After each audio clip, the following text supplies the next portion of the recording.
Mic check 1 2. It's the Y2K collector, and some of you may or may not have noticed what GameStop just did, because they do this all the time. And hopefully I'm wrong about this, but we'll know by tomorrow. But over the last week to week and a half, GameStop opened up the vault. They opened up the retro vault, and they put a bunch of extremely rare and valuable games. They made them available on their website after about 3 to 4 months of pretty much only making the most common games available when it comes to their retro stuff.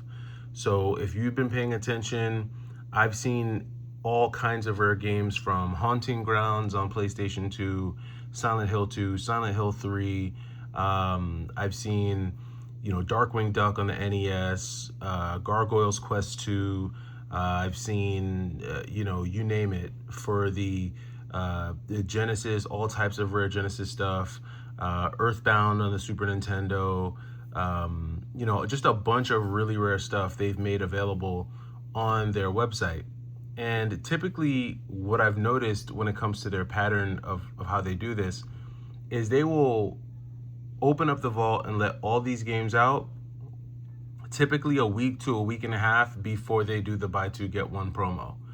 And I don't know if they do this so that they can get max value for all of the higher end, more valuable games. I'm not sure if that's why they do it. But I tend to notice that. And so that's kind of what I've noticed over the past week. Now, the day that I'm filming this is a Saturday. Usually all of GameStop's new promotions begin on a Sunday because Sunday starts the new week. And I believe we're getting ready to come up on a pro member, it's like a double pro member week. And usually within that double, pro member or however they label it, usually in that time frame, they offer a buy two, get one. Now, I could be wrong because about a week or two ago, they did the buy more, save more promo where they were giving folks up to 30% off when they bought 6 or more pre-owned games. So maybe I'm wrong about this, but I'm usually not. Now, I have been able to grab some really cool and uncommon retro stuff, not online, but at my local GameStop. So there's definitely been some success there. Was able to pick up WarioWare Twisted, which is one that I never had on the Game Boy Advance, so that one was really new to me. Was stoked to grab that.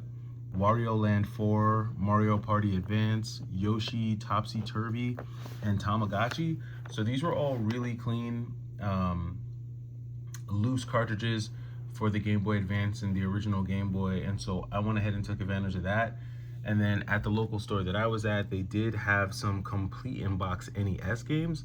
I love when you can find complete in-box NES games because they'll typically charge you the loose price, because GameStop still has no way of distinguishing between complete in-box and loose.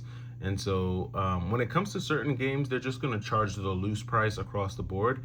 But if it's a really expensive game, they'll try to charge somewhere in between what like CIB and loose goes for, I guess, to try to capture as much revenue as they can. But it's kind of on a game-to-game basis, really console-to-console basis.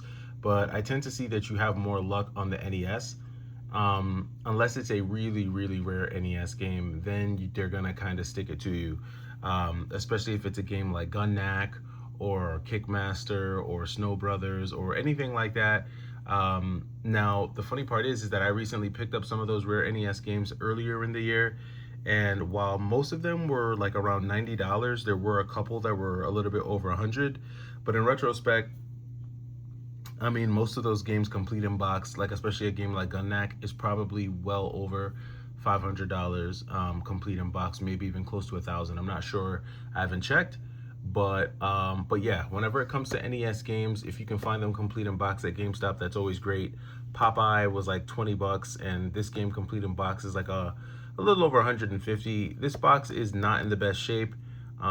So, I don't think that this would ever sell for 160 bucks. But it is cool to have a complete in box copy of Popeye, very popular arcade game. And then Guardian Legend is one that I had loose. So it's actually cool to get this complete in box. And then Pitfall, which whether this is loose or complete, it's still really not that expensive to get. I think this is a $10 game, loose or complete. I think it's always interesting when you can get a very good condition tray for these cardboard Genesis games.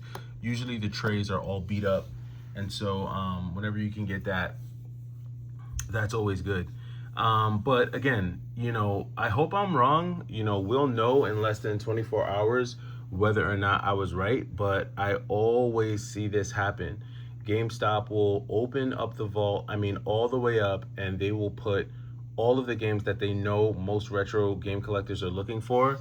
They'll put them on their website and make them available about a week to a week and a half before they do a buy two get one. I could be wrong, but we'll see.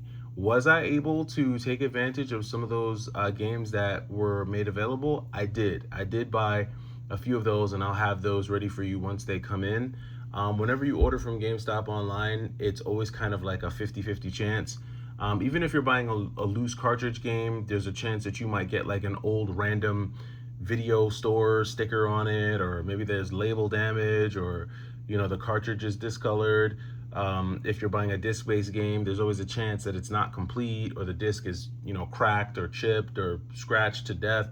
I mean, there's all kinds of risks that you take when you buy from GameStop online, so you kind of have to take it with a grain of salt and just know that there's a possibility that you might have to return whatever it is you're ordering.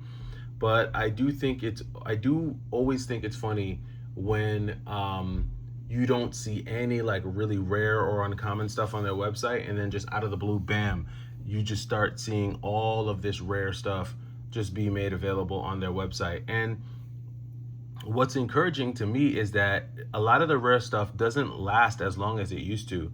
There's a lot more people attacking GameStop's website.